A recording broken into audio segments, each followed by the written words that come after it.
Okay, now after second week of development, now we will talk about the third week of development. Okay, first of all, in third week of development, gastrulation occurs. What is gastrulation? It is the formation of three germ layers.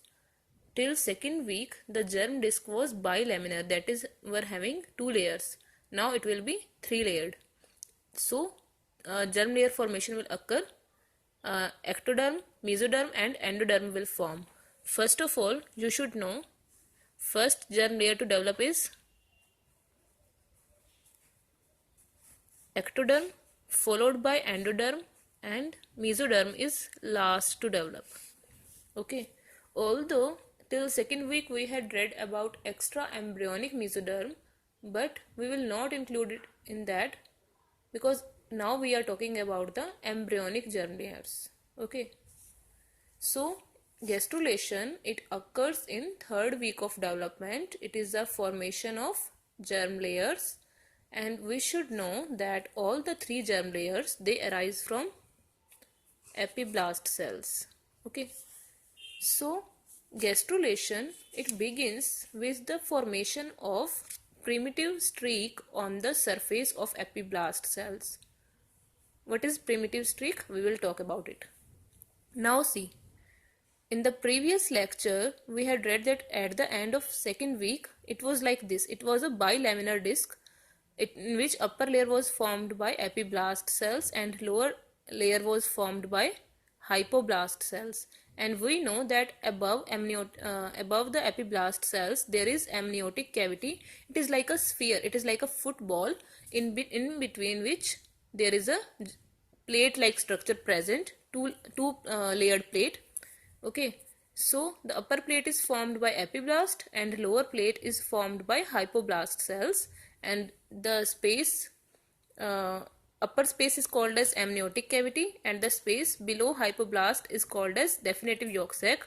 The rest of the structures around that, for rest of the structures present around this, you can go to previous lecture.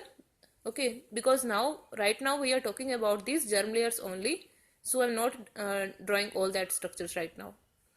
So at the end of second week, this is two laminar germ disc or the bilaminar germ disc formed of hypoblast and epiblast. Below that is definitive yolk sac. Now what happens is, in the epiblast layer, a groove like structure develops. Okay, it does not cover it completely.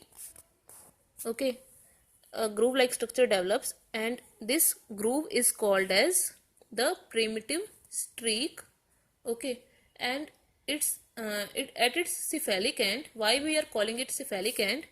Because by the same time the oropharyngeal membrane develops here, okay, which is the cephalic part, and this cephalic end of this primitive streak is called as the primitive node. It is a bulge-like structure with a depression in between here, which is called as primitive pit. So both of these are present at the cephalic end of primitive streak.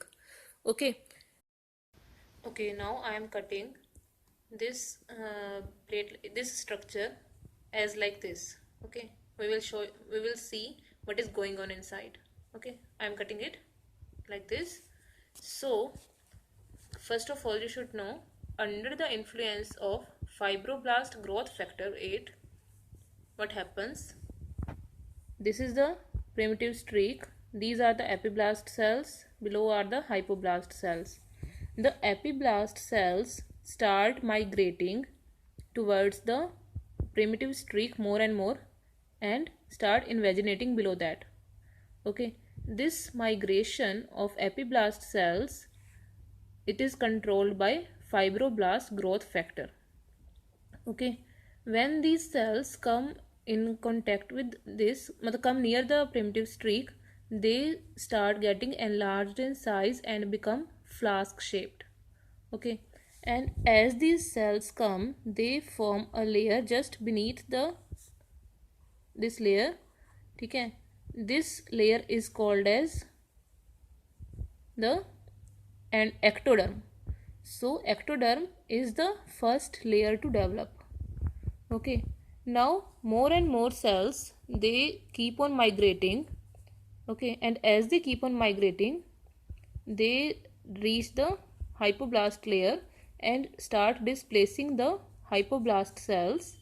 Okay, and form a layer which is called as definitive endoderm. So here was the ectoderm, here is endoderm, which has replaced the hypoblast cells. So never confuse it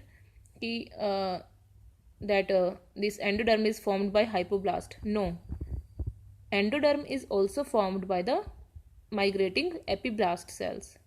So all the three germ layers, they are formed from epiblast cells. Now what happens? Some cells have get arranged here. Some cells have displaced the hypoblast, forming definitive endoderm, and now more and more cells are coming. Okay, and they get arranged in between these two layers. Okay, and this layer which has developed in between the ectoderm and endoderm, here it forms the intraembryonic mesoderm. Clear? Okay, as you can see, I have cut it like this. So here is amnioblast layer, above is amniotic cavity, below is the definitive yolk sac, and these are the hypoblast cells. So we can see that the cells of epiblast, they migrate towards the primitive streak, get enlarged. Okay, this is the summary of that basically. First ectoderm is formed, then definitive endoderm is formed, and lastly the intraembryonic mesoderm is formed. Okay, now what happens, and I have told that this migration and specification is under the control of fibroblast growth factor 8. What it does basically, how it is responsible for a gastrulation. This fibroblast growth factor, it down regulates the E-cadherin. This E-cadherin is normally responsible for keeping the for binding the cells together, the epiblast cells together. So when it down regulates, the cells start moving, the cells start migrating. So epiblast cell movement occurs. Also, this fibroblast growth factor, it controls the cell specification into the mesodermal layer by brachyury gene expression.